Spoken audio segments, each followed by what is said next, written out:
Hi everybody, welcome to the third episode in my tarot series for the major arcana. Today, my name is Krista, as is always. It's just today we are covering the Empress card. And oh my, do we ever have a lot to cover. So strap in, let's get those polishing lenses for our first eyes and dive right in. So the Empress card, as you can see with all the symbolism on here, it is the third card in the major arcana, and we have a lovely Empress full of springtime imagery and the symbol for Venus in a heart and a symbol of wheat and fertility. And this person is, of course, like all the other figures in the major arcana, she is an illumined person. This whole card is in relation to the goddess Aphrodite Pandamos. So there are so many things to cover. First, I'm going to heighten my seat here. Okay. And as you can see, I'm wearing the colors of green and fertility and earth. So black and green today. So we have two versions of Aphrodite. One, Aphrodite Pandamos, and this lovely Venus / Taurus card, when we're talking zodiac, this is Taurus, is representative of that version of Aphrodite. The other version of Aphrodite is Aphrodite Urania, which means Aphrodite from Urania, which is from the heavens. So if you're ever wondering about the planet Uranus, where it gets its name from, it is from the word Urania, which means heavens. And that's why Father Sky and Pachamama, okay, so this is Mother Earth. This is Pachamama. If you're into Quiche lore, it is of the Central Americas and the Mesoamericas, Central, and maybe analogous to Gaia, but it's more like Father Sky and Pachamama, so Father Sky and Mother Earth. So this is Mother Earth. This is Taurus. This is Green Tara. This is the Empress. And she has the number in common to Binah on the Tree of Life. However, it gets a little tricky because it's actually number 7, which is Netzach on the Tree of Life. And that is denoted by the symbol for Venus. And if you've ever seen a 7, this may seem like I'm jumping all over the place, but trust me guys, we're going to follow. It's going to follow through.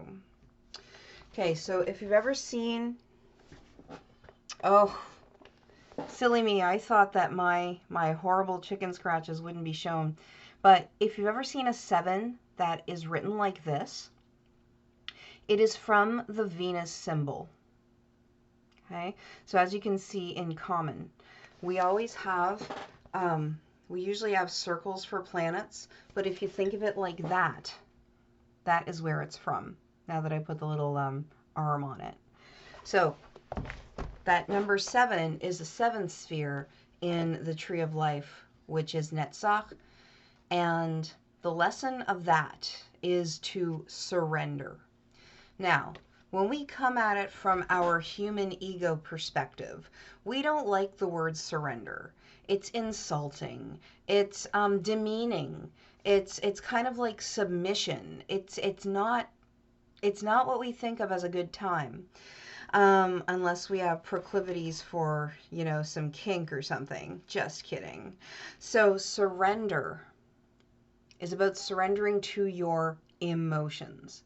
So when you surrender to your emotions, you can sit there and figure out, through all the discomfort, why I'm feeling this way. And also, it's not so important the why. It's more so the deciding to not let your emotions take over. And that's why this seventh Sephiroth on the Tree of Life, Netzach, number 7, Venus, is full of emotionality and the waves of green waters that will just engulf you and make you loop in your perpetual stream of your own thoughts and feelings and feelings and thoughts and thoughts and feelings and thoughts about your feelings. So when we get out of that, we stop looping, we stop blaming, we stop looking for all these reasons why, and we just surrender. And in surrendering, the power is, that's why it's called victory. Nexa is also called victory. When we surrender with our emotions to our emotions and just leave everything chill and calm, those green heart centers waters calm, those emotions stop making whirlpools within us, and we don't get sucked down by that whirlpool of emotion anymore. We have surrendered, and just like you're in rough waters in the physical, you will be able to just simply navigate along your own waters and then be at peace with your emotions. And then when you're at peace with your emotions, that is why, my friends, we call this victory. So yes, you can achieve victory through surrender when it comes to emotionality. So that's just a little tidbit on the Tree of Life and how it relates to Venus. Now we're going to get into the Empress card. So the Empress card is, of course, the feminine nature of this existence. We have the Emperor, which is the masculine nature of this existence, and that's analogous to Aries. But today we're doing the card that is Taurus. So Taurus is an earth sign. Taurus is a fixed earth sign. That's its modality. And among all the 3 earth signs, so Capricorn, Taurus, and Virgo, Virgo is mutable. I did it the other day. And it's that transition period. So it's not the most stable of earth signs, even though all earth signs are the most stable types of signs in the zodiac. Then we have Capricorn, a little bit more stable because the goat just plods away and climbs up that mountain of goals until he reaches them. And that's also the Devil card, so we're going to get into that pretty soon. That's also cool. And Taurus is fixed earth, so it is like the most earthy of earth, the most earth of earth, the most solid of earth.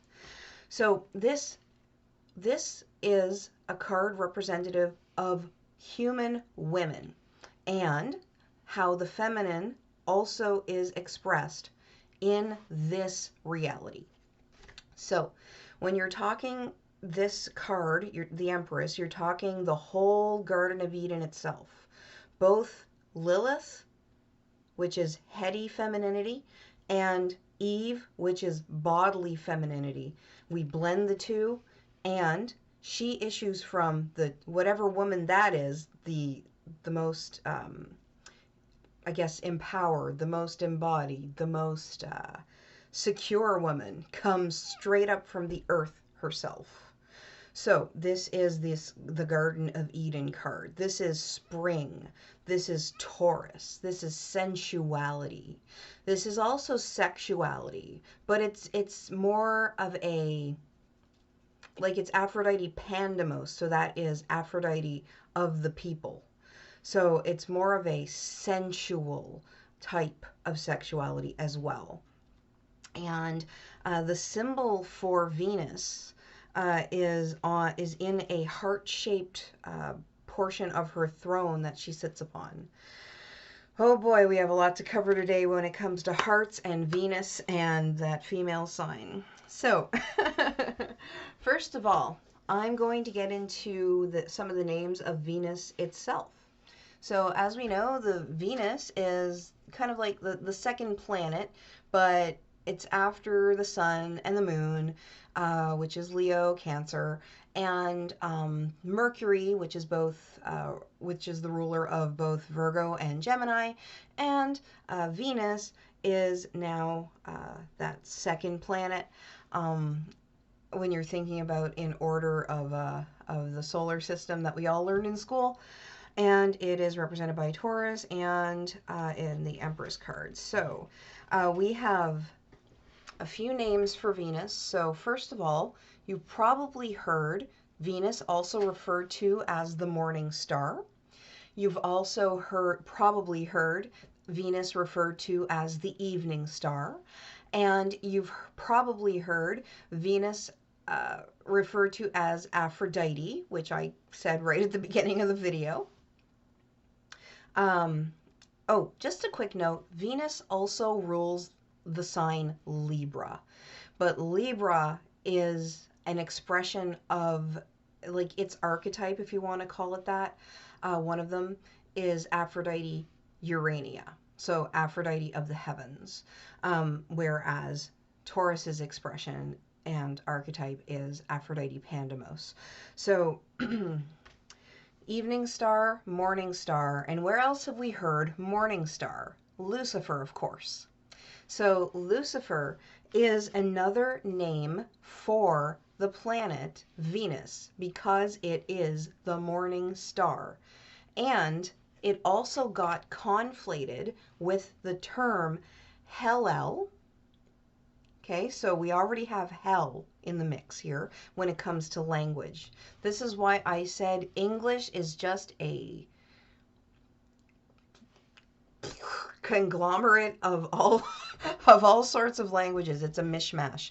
And if you only think in English, this world will be very, very confusing to you, and you won't be able to get into esotericism as much as you could if you broaden your mind with different languages. So at least romantic languages, but there are many other languages that factor in. So Helel or Helel is the Greek name for Esophoros, and Esophoros is the bringer of dawn. So phoros, think of that root word, phosphorus, and that's where phosphorus comes from. And phosphorescent is to give light.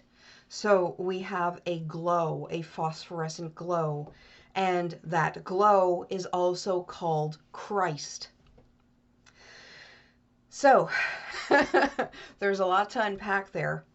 So this is how we get morning star and Lucifer, light bringer, phosphorescent glow, Esophoros, Helel, and the word hell, mixing up and then being overtaken as the Christian word devil. So that's how Lucifer gets mixed in with something called the devil. Unbelievable, huh? Whenever you know more languages and more esotericism, the world just opens up for you and you realize where you've been fooled this whole time. But this is why I called my channel Sight in the Dark, because through the dark muck of English, I aim to make everyone watching this an illuminate. So, what else did I have? I did take notes. They're chicken scratches, but, okay, so another representative in the Central Americas of this goddess here, Pachamama, which is Mother Earth, is Cacao. So Ish is a queen. Ish is also a jaguar, which is the female magic of the Central Americas, Mesoamerica. So Ish, though, is a title. So Ish is Queen Cacao. So Cacao. is the queen of chocolate, the queen of cacao. So cacao, it's from the earth. Okay, we have to think of it as this bitter brown powder that is made extract whenever you dry, crush, and ferment cacao pods or cacao seeds, not the pods. You open up the pod, you get the seeds, you dry them, you ferment them and pulverize them. They turn into cocoa, which is cacao, the real name for it, and that is used to make chocolate. Chocolate. So it's of due note that the letter X is pronounced as sh in these countries and in these mythologies of the Mesoamericas. So sh. So ish cacao, chocolat, chocolate.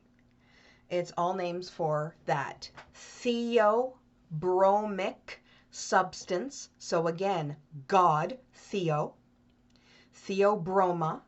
So the like the air of God, theobroma. That opens up the lungs, inspires air, and it is a yes. So theo is God. So it contains theobroma, and it is this communion with a feminine aspect of God. So this goddess nature here, this very Garden of Eden that every one of our earth man, humans come from. We all come from this earth concept of this Eden. Okay, and then this female deity is the representation thereof, of the aspect of us. When it comes to this plane of existence, when we want to describe things as feminine and masculine. And it is also a social commentary on more of a human level. So, so much to unpack, as I said. All right.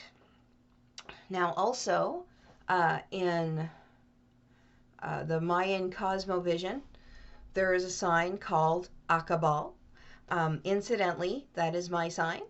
So not only am I a Gemini, but I am also an Aq'Ab'al. So we have those transition times. Night going into dawn, and evening going into night. So both night and dawn are the representatives of my sign, Aq'Ab'al. So the bringer of dawn, the bearer of dawn, the light bringer, is also found within Aq'Ab'al. So the night time of our emotions is analogous to the sea. So considering that she is Aphrodite Pandamos, Aphrodite of the people, and then just think of the word Pan. There's also a god Pan. He's that earth god. He's a satyr. But he is the one kind of with, I will get to Pan later on, but just in short, Pan is, means like on this earth. So, the word pandemic comes to mind, or Pangea. So all across the board, pan, panoply, pansexual, pan. So Pandamos of the people, Aphrodite. So from the night of our sea, okay, the dark night of our soul, diving deep into your seas of emotionality and the depths that you just don't typically want to go into unless you're a freak like me and love diving into your emotions and that type of thing is fun for you. It's one of the only ways that you're going to go and meet yourself and be okay with who you are, so you can rise up again as Aphrodite, right? So there's both Aphrodite Urania, who is symbolized by the open oyster shell with the pearl, okay? And then there's also not only a white pearl, but a black pearl of wisdom. And this is also basically what I'm talking about here. So just think of an oyster shell opening up, and then you have Aphrodite. And I know that I just said that it's Aphrodite Urania, but as I also explained, these mythologies get all mixed up. And then when you try to explain them later on, you can't help but have them a little bit enmeshed. So for my intents and purposes here, what we have is diving deep into our emotions, into the earth of our very selves, our very makeup, into that feminine aspect of ourselves, and just finding all that sensuality, that sensuousness, that emotion, that deep, deep isness of a human. Then we identify as ourselves and what bothers us as far as our emotions go, and what lights us up as far as our emotions go. And then, when we've gone through that, we arise, just like Aphrodite, out of our own sea. Our oyster shell opens up, and not only are we a beautiful goddess made anew, with this pearl of wisdom that we've made from ourselves. Now, the pearl is the only stone that an animal can make. So that is very, very precious. So just think of it that way.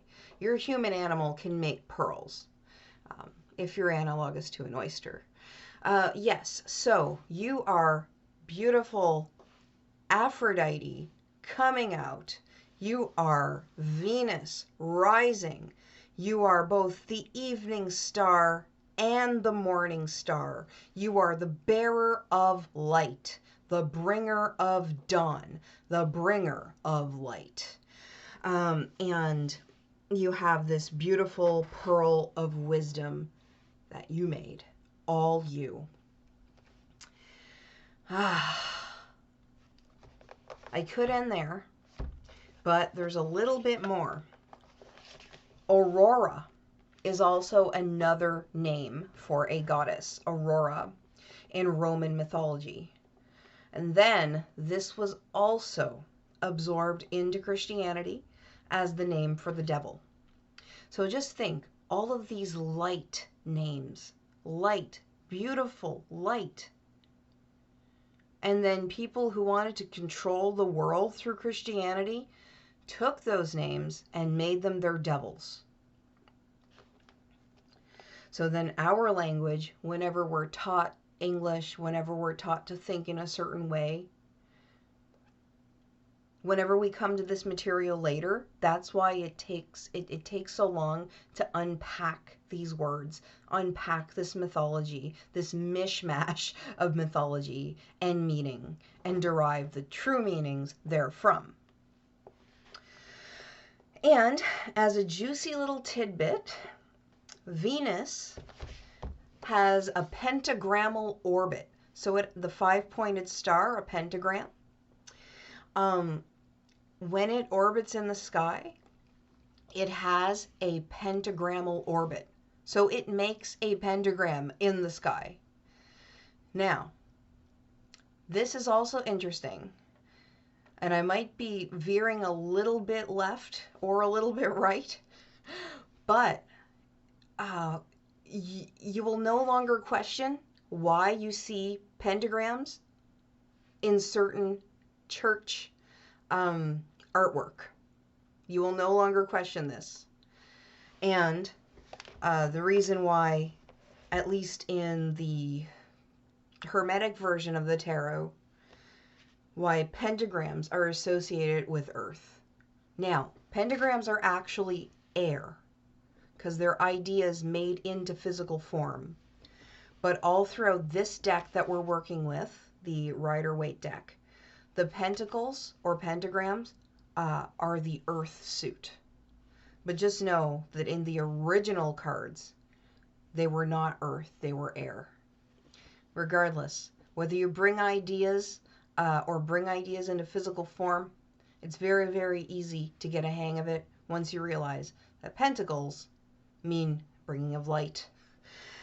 There's a Venus making that pentagrammal orbit in the sky. And also, just for fun, if you slice an apple, if you make a cross section of an apple, you slice an apple down the middle lengthwise, you will see a perfect pentagram. So it will have its seeds in those 5 places. I'm a master at this, everybody. Yeah. So 5.